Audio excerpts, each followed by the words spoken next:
다같이 누가복음 7장 41절 50절입니다. 오늘은 예수님의 비유 시리즈 5번째인데 오늘 요절은 누가복음 7장 41절 43절 41절에서 43절 빚진 자를 용서해준 어떤 사람입니다. 빚진 자를 용서해준 어떤 사람.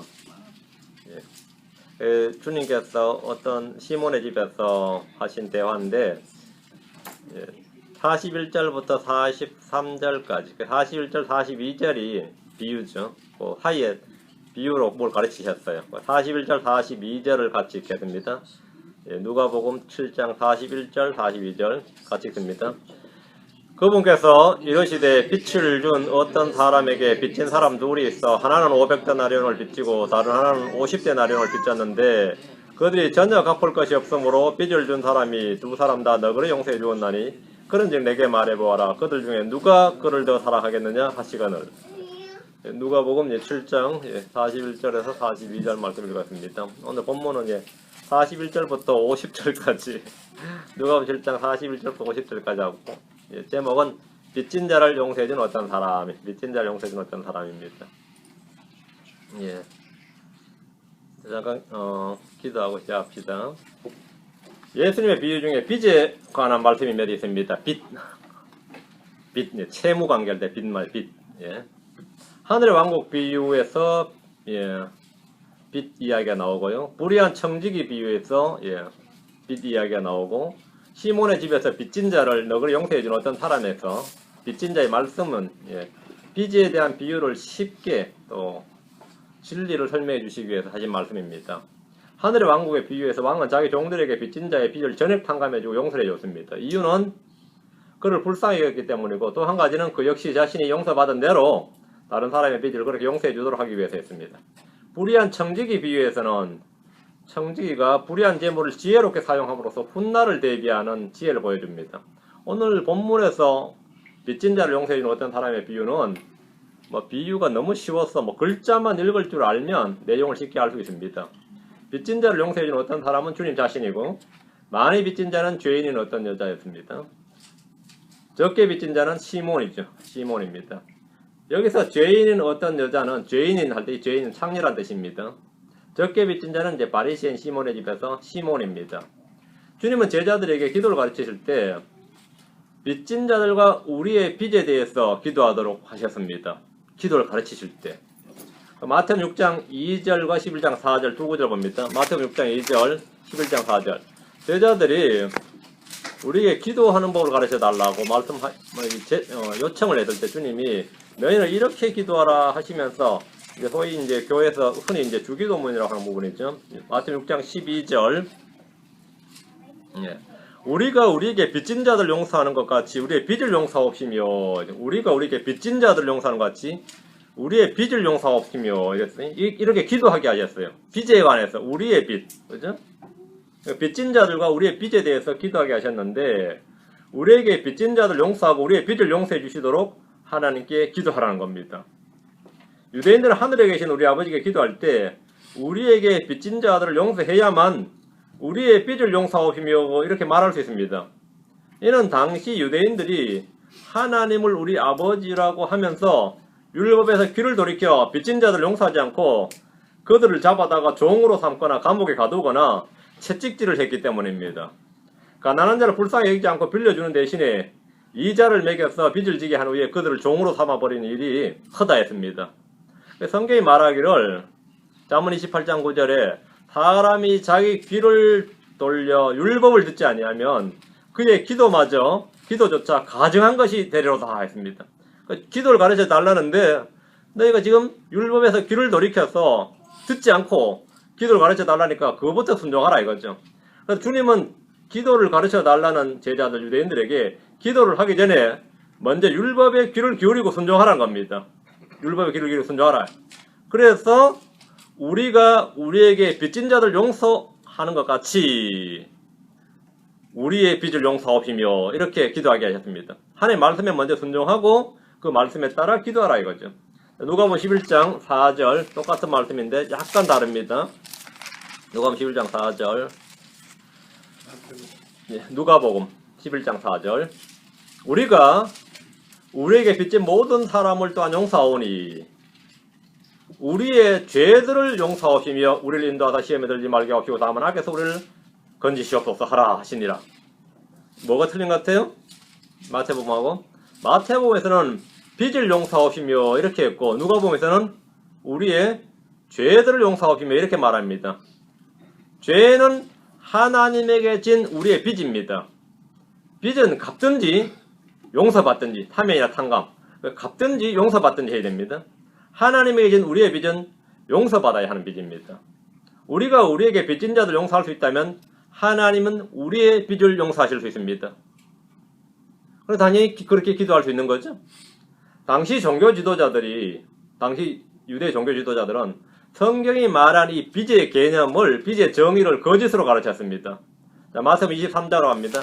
그들은 무엇을 하나님께 진 빚이라고 가르쳤냐면 마태복음 23장 16절 18절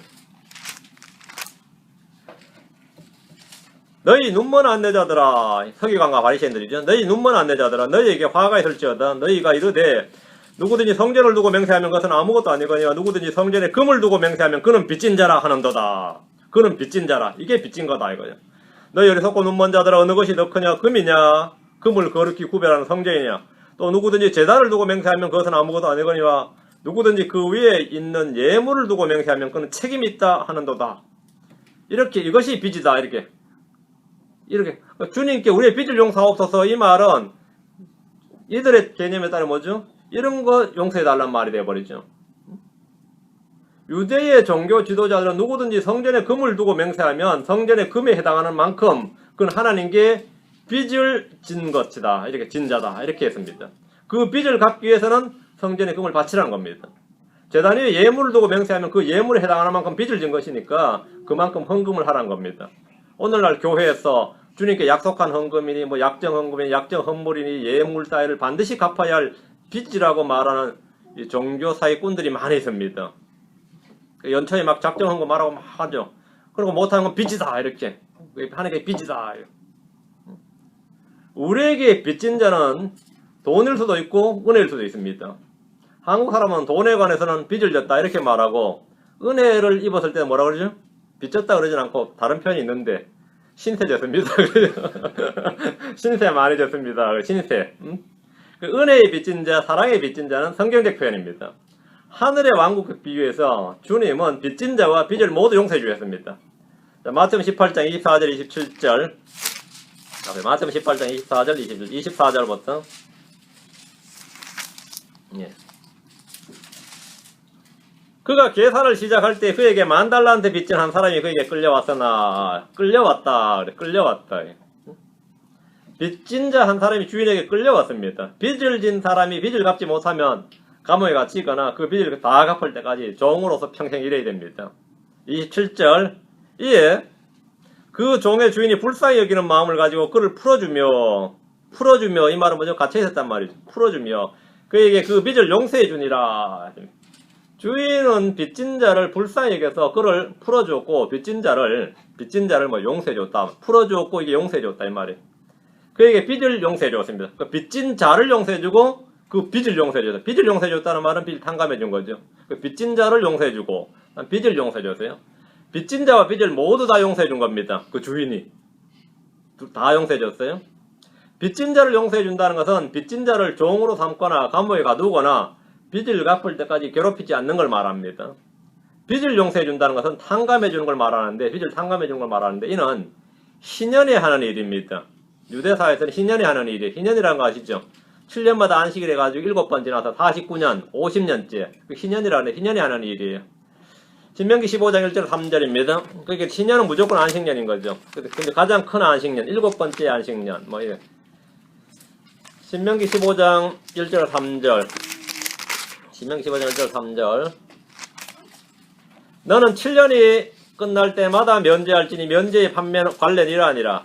자기 이웃에게 조금이라도 구워주는 채권자마다 그것을 면제하고 자기 이웃에게나 자기 형제에게 그것을 독촉하지 말지니 이는 그것을 주의 면제를 하기 때문이니라. 외국인에게는 내가 그것을 다시 독촉할 수 있으나 내 형제에게 구워준 것은 내 손으로 면제하되. 그 채권자들은 뭐가 되는 거죠?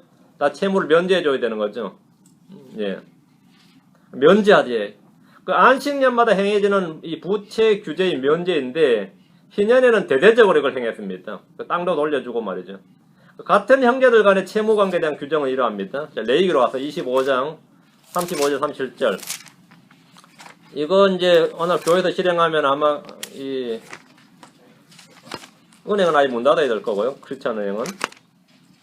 형제에게는 아예 이자를 받지 말라 그러니까 레위기 25장 35절 37절. 내 형제가 가난하게 되고 너와 함께하며 세약하게 되거든 너는 그를 구제하되 참으로 그가 나그네거나 머무른 자일지라도 구제하여 너와 함께 살도록 하고 너는 그에게서 이자나 이득을 취하지 말며 오직 내 하나님을 두려워하여 내 형제가 너와 함께 살도록 하라. 너는 이자를 받으려고 그에게 돈을 주지 말고 이득을 얻으려고 내 양식을 빌려주지 말라. 이자는 안 된다 이죠. 이런 규정은 유대 사회에서 거의 지켜지지 않았지만 그들은 매주 해당해서 읽는 율법을 통해서 이 법에 대해서는 다 알고 있었습니다. 이 법에 대해서는 다 알고 있지만 지켜지진 않았어요. 그래서 예수님께서 오신 것은 유대 땅에 신년을 선포한 겁니다. 예수님께서 해당에서 주의 은혜의 해를 선포했다 그랬어요. 주님 해당에서 두루마리 성경책을 펴서 이사 61장 1, 2절을 딱 읽으셨는데 주 하나의 영께서 내게 임하였으니 이는 주께서 내게 기름을 부으사 온유한 자들에게 좋은 소식을 선포하게 하셨기 때문이라. 그분께서 나를 보내시거든 마음이 상한 자를 따매고 포로된 자에게 자유를 결박된 자들에게는 감옥에서 노임을 선포하게 하려 하며 또 주의 받아주시는 해와 주의 받아주신 해와 이렇게 말씀하셨습니다. 주의 받아주신 해 이게 희년입니다. 희년을 선포한 겁니다. 주님께서 이 말씀을 다 읽으신 후에 이 성경 기록이 이날 너희 귀에 성취되었느니라 이렇게 말씀하셨습니다. 그러니까 이 오늘이 희년이다 이거. 49년 원래 그 해가 아닌데 이날 너희 귀에 성취되었느니라 이렇게 하셨어요. 예수님께서 주의 받아주시는 해를 선포하셨다는 겁니다. 예수 그리스도를 믿는 이들에게는 매년이 안식년이고 매년이 희년입니다. 율법을 알고 믿는 유대인들이라면 예수님을 믿는 바로 그 순간에 그들은 지금이 희년인 것처럼 그 규정에 따라서 이웃을 구제하고 나그네나 타국인을 구제하고 이자나 이득을 취하지 말아야 되고 빚은 용서해줘야 되고 이래야 된 겁니다. 그래서 실제로 초대 교회에서 믿는 유대인들은 재산을 공동으로 소유하면서 늘 희년에 사는 것처럼 그렇게 살았습니다. 그렇게 살았어요. 크리스천들에게는 매년이 이렇게 안식년이고 희년입니다. 희년과 같습니다. 자, 요걸 이제 배경으로 해놓고 오늘 말씀을 보겠습니다. 누가복음 7장 41절 42절입니다. 누가복음 7장 41절 42절. 오늘 비유는 빚진 자의 비유입니다. 그분께서 이러시되 빚을 준 어떤 사람에게 빚진 사람 둘이 있어 하나는 500데나리온을 빚지고 또 하나는 50데나리온을 빚졌는데 했습니다. 주님께서 바리새인 시몬에게 이 비유를 말씀해 주셨습니다. 빚을 준 어떤 사람에게 빚진 사람 둘이 있다. 한 사람은 500데나리온을 빚을 졌고 한 사람은 50데나리온을 빚졌는데 둘 다 전혀 갚을 것이 없었습니다. 둘 다. 큰 빚을 졌으니까 큰 빚 져서 못 갚는다. 그것도 이해가 됐죠. 근데 50데나리온이면 그래 큰 빚은 아니에요. 한 2달 월급이 안 되니까. 그 정도 빚졌는데도 그 사람도 갚을 게 없는 건 똑같은 거죠. 요즘 말로 하면 그냥 파산 신청해야죠. 파산 신청하거나 신용불량자인 사람이라 해도 됩니다. 빚을 졌지만 전혀 갚을 것이 없을 때 구약에서는 어떻게 하죠? 그 사람이나 그 사람의 자식을 잡아다가 종으로 삼습니다. 그 빚을 갚을 때까지 아예 감옥에 가둬두는 일도 있습니다. 많은 빚을 졌건 적은 빚을 졌건 간에 하여튼 빚을 갚을 능력이 없을 때에 그 사람은 상당히 위험한 상태에 놓이는 겁니다. 성경은 이자를 받지 말라 이 말씀이 있어도 빚을 갚지 말라는 말씀은 없습니다. 성경에. 이자는 받지 말라. 이자는 아니지만 빚을 갚지 말라는 말은 없어요. 이자를 받지 말라는 말은 율법에 반복적으로 나옵니다. 느헤미야는 백성들에게 청하건대 우리가 이자 받는 일을 그만두자 이랬어요. 이자 받는 일을 그만두자. 그 말은 이자를 받지 말자는 말이지 원금을 받지 말자 그 말은 아닙니다. 빚을 진 사람은 갚아야 돼요. 빚을 갚으려 하지 않는 자는 뭐라고 하죠? 성경에서 사악한 자다 그랬습니다. 시편 37편 21절에 보면 사악한 자라 그랬대요. 자, 크리스천들이 형제들에게 빚을 지면 어떻게 됩니까? 형제들에게 교회 내에서 막 돈 거래 왔다 갔다 해서 간단합니다. 약속대로 갚아야 됩니다. 빚을 지면 갚아야죠. 이런 상식적인 내용을 몰라서 목사님에게 상담을 하거나 성경을 찾거나 기도해봐야 알겠다. 이건 말이 안 되는 소리예요. 기도해볼 필요도 없고 성경 찾을 필요도 없어요. 그냥 갚아야 됩니다. 빚진 자는 빚을 갚아야 한다는 의무감과 책임감이 있어야 정상입니다. 근데 채권자의 빚을 준 사람에게 성경이 뭐라 그러냐면 아무것도 바라지 말고 빌려주라. 그리하면 너희 보상이 클 것이요. 이렇게 말했습니다. 아무것도 바라지 말고 빌려주라. 이럴 때 아무것도 바라지 말고 빌려주라 말은 감사의 인사는 물론이고 아예 돌려받기를 바라지 말라는 겁니다. 그냥 주라는 말입니다. 그럼 성도들 중에서 야 이거 잘됐다. 바라지 말고 빌려주라는데 그런 생각이 들겠어요? 안 들겠어요? 인간이 마음이 약해가지고 그런 생각이 들죠. 성경에는 형제들에게 빌리고 그것을 갚지 않을 마음을 품는다면 어떻게 해야 되는가? 거기에 대해서도 이미 안전장치가 있어요. 서로 사랑하는 것 외에는 누구에게든지 어떤 것도 빚지지 말라. 이렇게 안전장치가 돼 있어요. 빚지지 말라고요. 빚을 졌으면 갚아야 돼요. 근데 빚을 준 사람이 못 받을까봐 그 전전긍긍하고 염려하고 걱정하고 그거는 할 필요 없어요. 못 받을 것 같으면 그냥 못 받는 겁니다. 아 이거 참 딜레마가 있겠네. 각자 자기에게 준 말씀만 적용하면 돼요. 진 사람은 갚아야 돼요. 안 갚으면 사악한 자예요. 준 사람은 돌려받을 생각하지 말고 그냥 줘야 돼요. 돌려받으면 그나마 뭐 됐고요. 그리고 빌리려고 하는 마음을 품은 사람은 어떻게 되죠? 빚지지 말라는 말씀에 따라 빚을 안 져야 됩니다. 안 빌려야 돼요. 우리는 빚을 질 수밖에 없는 상황이 될 때 누군가의 도움이 필요합니다. 그런데 빚을 지면 일단 그 빚은 다 갚을 때까지 부담과 짐으로 다가옵니다. 미국에 사는 사람들은 빚이 없는 사람이 없을 겁니다. 여기 사람들은. 부자처럼 보이는 사람은 많아도 부자인 사람은 별로 없다 그러죠. 차를 사든 집을 사든 학교를 가든 다 빚입니다. 다 빚이에요. 빚을 내서 무언가를 한 다음에 평생 갚아 나가는 구조입니다. 이 사회 시스템이 그래 되어 있습니다. 문제는 갚을 능력이 전혀 없을 때입니다. 그러면 이제 여기는 파산하죠. 7장 42절. 누가복음 7장 42절. 그들이 전혀 갚을 것이 없으므로 빚을 준 사람이 두 사람은 다 너그레 용서해 주었나니 그러즉 내게 말해보아라. 그들 중에 누가 그를 더 사랑하겠느냐. 주님이 말씀하셨어요. 주님은 당시 유대사에서 일상적인 일들과 인물들을 비유로 설정하셨기 때문에 듣고 이해하는데 아무런 어려움이 없습니다. 그들이 전혀 갚을 것이 없으므로란 말은 빚을 진 사람도 문제지만 빌려준 사람에게도 재앙 같은 소식입니다. 빌려줬는데 받을 길이 없게 된 겁니다. 자, 그런데 이 사람은 두 사람 다 너그레 용서해 줬습니다. 500데나리온 빚진 자를 용서해 줬고 50데나리온 빚진 자를 용서해 줬습니다. 빚진 자를 용서해 줬다는 말은 빚진 자를 잡아다가 감옥에 가두거나 종으로 삼지 않았다는 말입니다. 빚을 갚을 때까지 독촉을 하거나 그걸로 괴롭히거나 그런 일을 전혀 하지 않았다는 거예요. 빚을 갚을 능력이 없어 갚지 못하는 사람을 너그러이 용서해 주었다는 것은 이들이 빚을 갚을 때까지 이자를 받지 않고 계속해서 유예해 준 겁니다. 오늘날 개인 파산 제도는 빚진 자를 용서해 주는 법적 제도입니다. 파산 제도를 잘 활용해서 많이 빚을 지고 파산 선고를 해버리는 사람들이 많이 있습니다. 수억 불의 빚을 지고 파산한 사람이 있고 1000불도 안 되는 빚을 두고 파산한 사람이 있어요. 그럼 어떤 생각이 듭니까? 주님은 시몬에게 물었어요. 그런즉 내게 말해보아라. 그들 중에 누가 그를 더 사랑하겠느냐. 500데나리온의 빚을 진 사람과 50데나리온의 빚을 진 사람이 모두 용서를 받았습니다. 그럼 누가 그를 더 사랑하겠느냐 이겁니다. 요즘 한국에도 보면 매해요. 원래도 지금 예외 없이 특별 사면을 하는데 그럼 시민들의 범죄 기록을 말소해 주는 겁니다. 신용불량자라든지 음주운전이라든지 기타 민생 사범들을 중심으로 이 수백만 명의 전과 기록을 딱 말소해 줍니다. 말소해 줘요. 그 사람들은 너무 해마다 그렇게 오니까 당연한 줄로 알아요. 원래도 이제 말소해 주겠지 이렇게 생각하죠. 그런데 사형수가 말이에요. 사형수가 감형을 받아서 무기징역이 되고 다시 사면을 받아서 이 추록 감옥에서 풀려났다고 한번 생각해 보십시오. 엄청난 죄인이 용서를 받은 겁니다. 엄청난 죄인이 그렇죠? 이런 때에 우리는 이들 중에 누가 더 감사하고 정부를 더 사랑하겠습니까? 근데 이건 질문이 안 돼요. 왜 질문이 안 되죠? 아무도 감사 안 합니다. 이런 때에 이들은 뭐라 말하면 누가 더 운이 좋은 사람인가 이렇게 말해요. 누가 더 운이 좋은 사람인가 이렇게 말하지 누가 더 감사하겠느냐 누가 더 그를 사랑하겠느냐 그러잖아요. 야 원래도 사면 받았으니까 나는 이 나라 이 정부를 위해서 세금도 잘 내고 일 열심히 해서 이 나라를 사랑하리라. 내가 사랑할 애국애족 진짜 이 대한민국을 사랑하리라. 이런 사범은 아무도 없어요. 응? 감옥에서 출소해도 마찬가지요. 이 대한민국이 나를 살려줬구나. 내가 이 나라를 위해서 살겠다. 이런 사람 한 명이라도 들어나 봤는지 한번 생각해 보세요. 참 이걸 운빨이 땡겼다느니 뭐 대박 났다는 이런 말을 하죠. 응? 누가 더 운이 좋으냐 뭐 이런 식이죠. 응? 얘들은 누가 더 운이 좋은 사람입니까? 응? 죄인들의 특성 중에 하나는 말이죠.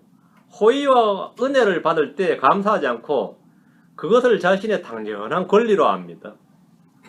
그래서 호의를 반복해서 베풀면 그걸 뭐라 그러죠? 받는 사람은 그것을 자신의 당연한 권리, 특권으로 한다 그래요. 반복된 호의는 특권이다 그래요. 반복된. 내가 계속해서 어떤 사람이 호의를 베풀면 그 사람은 감사하는 게 아니라 아이고 매번 이러십니까가 아니라 다음에 안 해주면 왜 안 해주지 이래요. 그 당연시하기 때문에 그때부터는 그것이 자신의 당연한 권리인 줄 알고 안 해주면 섭섭해하고 막 오히려 저주합니다. 응? 감사하는 게 아니라 그동안 받은 것만 해도 얼마입니까? 그런 사람 아무도 없어요. 한참 잘해주더니 요즘 마음이 변했나 왜 저러시나. 사람이 계속해서 해줘야지. 반복된 호의는 특권이에요. 여러분이 호의를 베풀 때 반복적으로 베풀면은 그 사람이 그 자신의 권리로 알기 때문에 뜨문뜨문 뜨문뜨문 이게 참 인간의 사악함이 그래요. 응?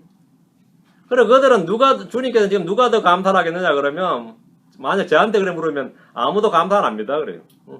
누가 더 운이 좋았는가 이렇게 물으시면 한 명이 한번 답할 겁니다. 자, 본문에서 우리 주님이 비유로 말씀하신 내용은 두 사람의 빚진 자가 너그러 용서를 받았다는 거예요. 그렇다면 용서받은 두 사람 중에서 누가 더 용서해준 사람을 더 사랑하겠느냐? 이게 질문입니다. 시몬이 대답을 했는데 43절. 자, 지금 뭐라고 답을 43절에 오면 예. 시몬이 대답하여 이르되 내 생각에는 이랬죠. 이건 너무나 당연한 이야기가 아니라 그냥 내 생각에는 그가 많이 용서해준 사람이니이다 하니 그분께서 그에게 이르시되 내가 옳게 판단하였도다 하시고 시몬은 자기 생각에는 그가 많이 용서해준 사람이다 했습니다. 둘 중에 하나를 답을 요구를 하면 그렇다는 거죠. 이것은 평범한 상식입니다. 주님은 내가 옳게 판단하였도다 이렇게 하셨습니다. 자, 반대로 생각해 보십시오.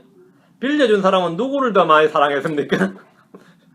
빌려준 사람은 누구를 더 많이 사랑한 거예요? 더 많이 용서해준 사람을 더 사랑한 거죠. 죄가 넘치는 곳에 은혜가 넘치는 거예요. 죄가 넘치는 곳에. 그럼 주님께서 이 비유를 말씀하신 내용을 한번 보십시오. 바리새인 시몬의 집에서 지금 죄인인 여자가 향유를 담은 옥합을 가지고 와서 그분 뒤에서 눈물을 흘리면서 그분의 발곁에 서서 눈물로 그분의 발을 씻기 시작해서 자기 머리털로 발을 닦고 그분의 발에 입을 맞추면서 향유를 발에 부었습니다. 엄청난 사건이죠. 당시 유대사에서 공인된 죄인이라면 창녀와 세리입니다. 공인된 의인들은 바리새인, 서기관, 율법사, 제사장들이에요. 바리새인 시몬과 죄인인 여자 한 명이 주님 앞에 지금 서 있습니다. 시몬의 집에 온 사람들은 그 여자는 죄인이니라 이렇게 지금 39절에서 말해. 그 여자는 죄인이니라 이래. 그 여자는 창녀란 말입니다. 그런 여자가 예수님에게 나와서 눈물로 그분의 발을 씻기고 자기 머리털로 발을 닦고 그분의 발에 입을 맞추었습니다. 게다가 향유를 예수님의 발에 부었어요. 500데나리온의 빚진 자는 죄인인 여자입니다. 50데나리온의 빚진 자는 바리새인 시몬입니다. 자, 500데나리온 빚진 자는 지금 어떻게 해요? 주님께 감사와 사랑을 표현하고 있죠. 그래서 주님께서 그렇다면 둘 중에 누가 더 주님을 사랑하는 자인가? 이걸 물은 겁니다.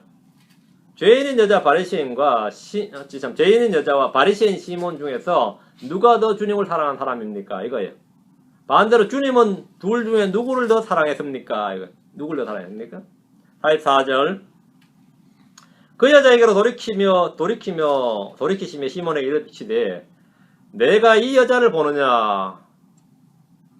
내가 내 집에 들어올 때 너는 내게 발 씻을 물도 주지 아니하였는데 이 여자는 눈물로 내 발을 씻고 자기 머리털로 발을 닦았으며. 주님은 사람들이 죄인이라고 정죄하는 이 여자가 한 일과 바리새인 시몬이 한 일을 지금 비교해 주셨습니다. 시몬은 주님께 발 씻을 물도 주지 않았습니다. 그 여자는 눈물로 주님의 발을 씻고 자기 머리털로 주님의 발을 닦았습니다. 바리새인이었던 시몬은 다른 바리새인들처럼 주님을 대적하지 않고 배척하지 않고 자기 집에 그래서 불러다가 말이죠. 식사라도 함께 같이 했다는 거.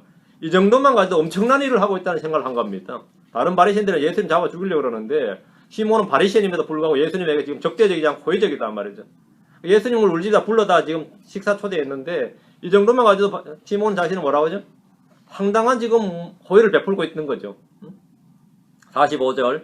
너는 내게 입맞추지 아니하였으되 이 여자는 내가 들어올 때부터 내 발에 입맞추는 것을 그치지 아니하였고 바리새인 시몬은 주님께 입맞추지 않았습니다. 죄인이라고 불린 여자는 쉼없이 주님의 발에 입을 맞추었습니다. 이 여자가 주님을 향해 보인 사랑은 그냥 단순한 사랑이 아닙니다. 그는 주 예수를 향해서 자신을 낮추었고 자신이 드릴 수 있는 최고, 최선, 최대의 경배를 드렸습니다. 주님의 발에 입맞추기 위해서는 자신이 바다에 완전히 엎드려야 됩니다. 시몬은 주님과 악수를 하거나 포옹하는 정도, 볼에 입맞추는 정도의 인사도 하지 않았습니다. 이 여자는 주님의 발에 입맞추는 것을 그치지 않았습니다. 46절 너는 내 머리에 기름을 붓지 아니하였으되 이 여자는 향유를 내 발에 부었느니라. 주님 지금 두 사람을 계속 비교하는 거죠. 바리새인 시몬은 주님을 자기 집으로 초청해서 식사를 함께하는 정도만으로도 큰 대접을 하고 있다고 생각했을 수 있습니다. 덕분에 그는 주님에게 입맞추지도 않았고 발 씻을 물도 내주지 않았습니다. 허그도 하지 않았고 말이죠. 키스도 하지 않았습니다. 그런 시몬이 주님의 머리에 기름을 붓지 않는 것은 당연한 일입니다. 그들이 죄인으로 정죄하는 여자는 향유를 주님의 발에 부었습니다. 예수님의 발에 향유를 부은 여인은 왜 이렇게 한 겁니까? 주님은 이 여인의 행동에 대해서 비유로 설명을 해주신 겁니다. 비유를 통해서 주님은 이 여자는 더 많은 빚을 진 사람으로 더 많이 용서를 받아서 더 많이 사랑하는 것이다. 이렇게 말씀하신 겁니다. 사람들이 이 여자가 주님 앞에서 흘리는 눈물과 주님의 발에 입맞춘 행위, 그녀가 자기 머리털로 주님의 발을 씻기고 그 발에 향유를 붓는 일을 도저히 이해할 수 없었을 겁니다. 그들은 용서받아 본 적이 없기 때문입니다. 그들은 빚을 탕감받은 적이 없기 때문에 이해할 수 없는 일이에요. 그들은 도리어 죄인인 여자가 예수님 몸에 손을 대는데 이 대언자라는 사람이 자기 몸에 손을 대는 여자가 죄인인 줄도 모르고 지금 그걸 허락하시는 주님을 의심을 하면서 대언자가 아니라고 판단을 했습니다. 그 여자는 죄인이다. 저 사람이 대언자였더라면 자기에게 손을 대는 여자가 죄인인 줄 알았을 것이다. 이러면서 예수님은 대언자도 아니구나. 이렇게 막 판단을 하고 있었어요. 주님께서는 이 여자가 왜 이러는지 아셨을 뿐 아니라 그것을 시몬에게 간략한 비유로 설명을 해주신 겁니다. 죄인인 이 여자나 바리새인으로 사는 시몬이나 모두 다 빚진 자들입니다. 이 세상에 사는 모든 사람은 다 주님 앞에 빚진 자들입니다. 어떤 사람은 많은 빚을 졌고 어떤 사람은 적은 빚을 진 정도의 차이이지만 빚을 진 것은 모두 동일합니다. 주님은 너그러이 모든 빚을 다 용서해 주셨습니다. 주님께서 우리의 빚을 용서해 주셨고 우리의 빚을 다 갚아 주셨습니다. 여러분 자신을 너그러이 용서해 주신 분을 얼마나 사랑하고 있는지 그 사랑을 어떻게 표현하고 있는지 한번 생각해 보십시오. 나는 주님께 받은 이 은혜를 용서받은 그 은혜를 어떻게 감사하고 어떻게 그 사랑을 표현하고 있는지 생각해 보라. 47절 이러므로 내가 내게 이르노니 그녀의 많은 죄들이 용서되었느니라. 이는 그녀가 많이 사랑하였기 때문이니라. 그러나 적은 것을 용서받은 자 곧 그는 적게 사랑하느니라 하시고 주님께서 그 여자는 죄인이라 이렇게 정죄하는 사람들 앞에서 바리새인 시몬에게 그녀의 많은 죄들이 용서되었느니라 이렇게 선포하셨습니다. 내가 그녀의 죄를 용서해 줄 것이다가 아니에요. 용서되었다는 거예요. 만왕의 왕이시며 대제사장이신 분으로부터 사면령이 떨어진 겁니다. 예수 그리스도의 이름으로 죄인의 많은 죄들이 용서되었다는 선포가 지금 사람들 앞에서 공개적으로 선포된 거예요. 이것은 해마다 떨어지는 통치권자의 특별 사면이 아닙니다. 갈보리 십자가에서 우리 주 예수 그리스도를 통해 내려진 하나님의 말씀입니다. 요한에서 2장 12절에 어린 자녀들아 내가 너희에게 쓰는 것은 너희 죄들이 그분의 이름으로 인해 용서되었기 때문이라. 그분의 이름으로 용서되었다는 거예요. 주님은 공개적으로 그 여자의 죄들이 용서되었다고 말씀하셨는데 이는 그분 자신이 하나님의 아들이심을 선포하신 겁니다. 죄인들의 죄를 사면해 줄 수 있는 분은 하나님 한 분밖에 없기 때문입니다. 하나님 한 분밖에 없어요. 예수님은 죄의 용서를 선포하심으로써 자신을 공개적으로 육신으로 오신 하나님이심을 선포하신 겁니다. 만약 여러분 중에 어떤 군수나 말이죠 도지사가 네 죄를 용서하노라 그러면 웃죠. 캘리포니아에서 사면령을 내릴 수 있는 사람은 캘리포니아 주지사밖에 없습니다. 캘리포니아 내에서 캘리포니아 주지사만 캘리포니아에서 사면령을 내릴 수 있어요. 그럼 저 사람이 언제부터 주지사 됐냐 그러죠. 언제부터 내가 너의 죄를 사면하노라 이 말은 그 사람이 뭐래요? 주지사란 말이에요. 그리고 사면령을 내릴 수 있는 사람은 대통령밖에 없어요. 왕조국가에서는 왕밖에 없어요. 왕조국가에서는. 대통령에서는 대통령밖에 없는 거죠. 예. 그럼 유대사에서 사면령을 내릴 수 있는 사람 누구 있죠? 예. 하나님밖에 없죠. 하나님밖에 없어요. 근데 예수님께서 죄가 용서되었느니라 이랬어요. 그녀의 많은 죄도 용서되었느니라 이렇게 선포했어요. 그럼 듣는 사람이 뭐라 그러죠? 지가 하나님인가 그러죠. 예, 맞다고. 지가 하나님인가? 쟤는 왜 저러냐 그러면 하나님, 내가 하나님이라고요. 죄들이 용서되었느니라 이 말은 예수님 자신이 공개적으로 내가 하나님이란 말입니다. 내가 하나님이란 말이에요. 그 이야기를 지금 하고 있는 거예요. 용서되었느니라 이렇게 말씀한 겁니다. 그래서 주님께서는 용서를 선포하면서 동시에 자신은 하나님의 힘을 선포한 겁니다. 예. 육신으로 오신 하나님을 선포한 거다. 이는 그녀가 많이 사랑하였기 때문이라 하는데 이 여자는 자신이 많은 죄들을 용서받았기 때문에 주님을 많이 사랑했습니다. 이 여자는 주님이 바로 죄를 사해 주시는 하나님의 아들이심을 알고 있고 믿었던 겁니다. 용서의 은혜에 대한 반응이 사랑입니다. 지금 41절 다시 그러나 적은 것을 용서받은 자 곧 그는 적게 사랑하느니라. 자신이 무엇을 얼마나 용서받았는지 아는 만큼 주님을 향한 사랑의 크기가 드러납니다. 많이 사랑하는 자는 많이 용서받은 자입니다. 적게 사랑하는 자는 적게 용서받은 자입니다. 주님을 사랑하지 않는 자는 주님께 용서받지 못한 자입니다. 48절 그녀에게 이르시되 내 죄들이 용서되었느니라 하시니 주님은 시몬에게 말씀하신 후에 그녀에게 말씀하셨습니다. 내 죄들이 용서되었느니라. 이 여자는 이미 자신의 죄들이 용서받은 걸 알고 있었습니다. 이 여자는 죄들을 용서받기 위해서 주님의 발에 향유를 부은 것이 아닙니다.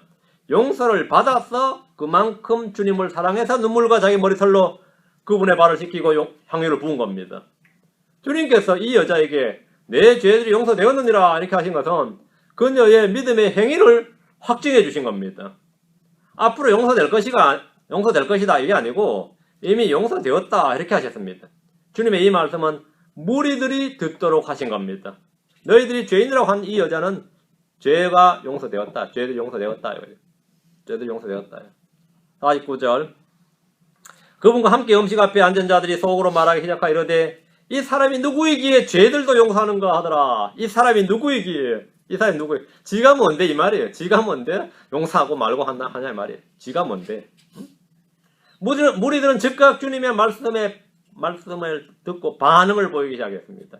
이 사람이 누구이기에 그들은 예수님이 누구인지 몰랐습니다. 그분은 세상 죄를 제거하시는 하나님의 어린 양입니다. 이 사람은 누구이기에 그분은 죄인들의 죄들을 용서하시고 깨끗하게 하시는 하나님의 아들이십니다.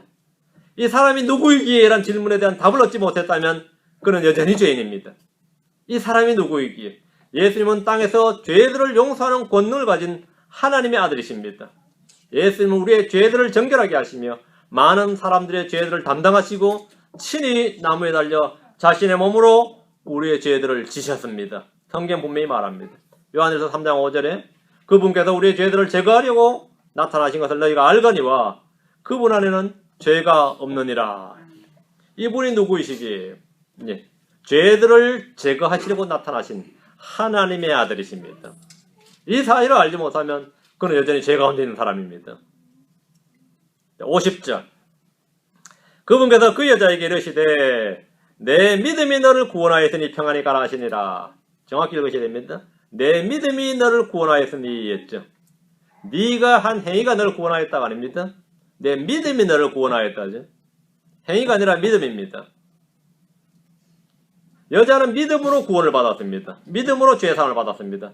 믿음의 결과는 혼의 구원이고 평안입니다. 내 믿음이 너를 구원하였으니 평안히 가라는 말씀은 로마서에서 우리가 믿음을 통해 구원을 받았으니 그분과 화평을 누리는도다 이 말씀과 정확히 일치합니다. 우리가 믿음을 통해 구원을 받았으니 화평을 누리는도다. 우리는 모두 빚진 자들이었지만 우리는 모두 값없이 용서받았습니다. 우리의 빚은 예수 그리스도께서 다 갚아주겠습니다. 다 갚아주셨어요. 우리는 운이 좋다고 할 것이 아니고 긍휼과 은혜를 받은 것이기에 그분을 사랑해야 됩니다. 그걸 사랑해야 돼요. 더 많이, 더 뜨겁게 주님을 사랑해야 됩니다. 이는 주님께서 우리를 값없이 용서해 주신 은혜를 알기 때문입니다. 우리의 죄들이 용서받았다는 사실을 알기 때문이에요. 더 많이 용서받았다요. 난 이 세상에 어떤 사람보다도 주님께 더 많이 용서받았다. 그러니까 나 우인아보다 적게 용서받았다. 저 사람 정말 많이 용서받은 것 같은데 나는 정말 적게 용서받았다. 이런 생각이 드신다면 뭐 스스로 깊이 생각해 보세요. 나만큼 세상에 큰 죄인이 없었다. 나만큼 더럽고 사악한 죄인이 없었다. 이 사실을 깨닫지 못할 리가 없습니다. 주님의 빛이 비치면 그걸 다 깨닫게 됩니다. 말씀의 빛이 임하면 어두운 데서는 먼지가 잘 안 보입니다. 때도 안 보여요. 심지어 밤에는 말이죠. 흙탕물이 나한테 튀겨도 옷이 더럽게 느끼지 않습니다. 그러나 빛 가운데 나오면 어떻게 되죠? 예, 다 보입니다. 다 보이죠. 말씀의 빛 가운데 나오면 우리 자신이 어떤 사람이 있는지 다 보이게 됩니다. 그때 주님 앞에 엎드려 주님께 경배하는 겁니다. 주님께서 누가 나를 사랑하느냐? 많이 용서받은 자니이다. 많이 용서받은 자니이다. 여러분이 모두 주님을 뜨겁게 사랑하시기 바랍니다. 아멘. 기도합시다.